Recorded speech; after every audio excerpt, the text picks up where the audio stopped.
So this is the oldest Harold Astwood watercolour that we have in our collection. This one's dated 1967. And for me, what really stands out for this is the vivid colours that he's using here. Yeah, and it's interesting. He's using a rough paper as well. Quite a lot of the rest of them, as we'll see, are painted on a smooth paper. But he's used a rough paper here, and you can see where, if you get close enough to it, where the paint's been allowed to go into the texture of the paper. But the palette thing's an interesting one, and that makes me wonder whether it's kind of indicative of his stage of development, if you like, because as we go further on, he's using more of a limited palette. But you get close to this, you can see where he's dropped in, for example, here, obviously, he's dropped this lovely green in on top of the blue for the front of the building. And in terms of style, it looks like it's been drawn first and then more sort of drawn first and then painted in and coloured in after. I mean, very effective, but I suspect this is quite early on in his technique, or he's still grasping to get a total grip of his technique. I think, and this is the old watermill at where I can't. At Yaddlethorpe. At Yaddlethorpe, yes. But that's 1967. Yes, and then a completely different style, I feel. But what I love about this one is it's a rainy day. It's blatantly a rainy day,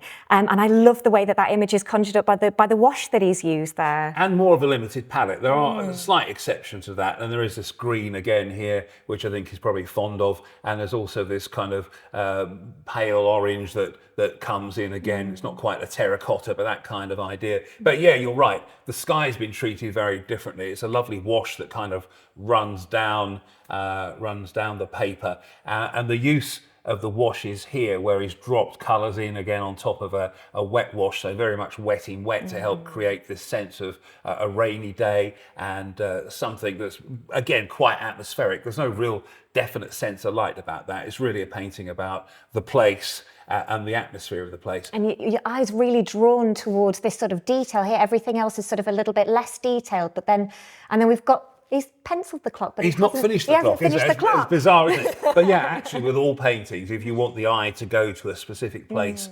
for the viewer to go to a specific place on your painting, a place that has more detail is invariably going to do that. So yeah, you're looking at everything here being sort of squeezed up the tower, if you like, and your eye going to that. So why that wasn't completed, because it will be the most obvious thing to complete in my mind, but it's not been. But yeah, these two kind of technique-wise strike me as being quite similar. And then a lovely landscape here, which is big border, small painting, the eye's really drawn into that landscape there. Yeah, and this is very much of its day, 1977, and we'll probably, all of us that were old enough to remember 1977, will have had something like this on our walls. I mean, I think the palette shows sense of refinement from the two previous pictures. The way he's painted is interesting as well, because these trees are probably a brush full of paint, and then he's gone tree, so there'll be a light background wash first of all. He'll have come on with his mid-tones after, which is probably most of the midground here, and the foreground here will be his mid-tone family, and then he's gone back in with a darker wash to put the trees, the church, and that detail in there. But very, very effective. I mean, I think this is quite a departure from the other pictures, and he's been quite brave, probably in his own mind, to try this. But if you don't try something different, of course, all your pictures end up looking the same. So. Absolutely, and this is where we start to see kind of him playing with sky as well. Yeah, and skies, watercolour artists love skies because there's so much you can do. If you can keep it wet, if you're brave enough to drop your colours in, you can get lovely effects. This one's kind of, rather than just the straightforward blobby effect of a sky, he's gone for a real sense of, right, we're going to get the brush dragged across the surface here, leaving little bits of highlight showing through, again, which kind of will be suggestive of light. So yeah, quite a different technique, I think, with that one. And light again for this one. I mean, it's what kind of day this is, don't you? That really cold, wintry day where it's misty and the sun's just trying to break through those clouds and the mist. Absolutely. And again, no direct light, so very much an ambient light. This has been painted again with the background washes, the pale family of colours in the background. First of all, they've been put in. Looks like they've been allowed to dry because there are no real soft edges here. Then he's gone back over with something a little bit heavier, the mid-tones, if you like, and put these in quite boldly. It'll be a big brush, I think, and often watercolour artists, as they're learning their trade, don't go with a big brush, but this looks to me like a big brush, and he's gone bang, bang, bang, bang, bang. It's all in place. He's got to be committed to that. That branch, well, there's no way he? back. No. Yeah. And then once it's dry, the trees are in after. The trees are very effective. I mean, they're beautifully done. And you can just see by the way the paint's gone onto the paper. He's not messed around. He's kind of he's learned how to do trees, and damn, he's going to put trees in here. And they are absolutely gorgeous. I love this painting. And what's interesting, if you can just take that one off for me, just quickly, Maddie, if we pop this one up, this is an interesting approach to a landscape, which 1977, we were talking about the kind of the skies, where the skies are a wet wash and then you drop more colour in over the top while it's still wet. Clearly he's done this here to create this sense of a sky that's full of cloud and perhaps full of rain. Very limited palette, again, which is quite interesting to see. So it's not a broad daylight scene where the greens might have been picked out and gone, you vivid green. This is all very kind of atmospheric, and it's a view of, I don't know where it's a view of actually, but it's very much a kind of countryside view that we would all be familiar with, I think. And then landmarks. So the construction of the Humber Bridge here, he's painted this in 1976.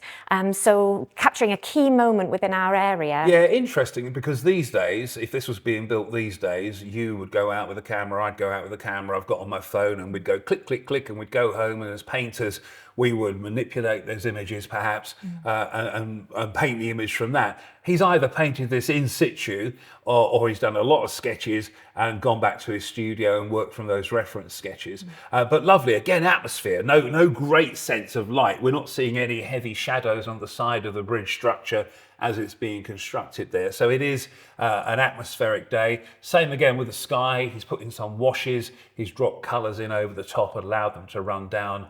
And when he's happy that's dry, everything else has gone on after. And I suspect just the final flourish is really the most important thing, which is often the case. The detail is in the last 5% of a painting.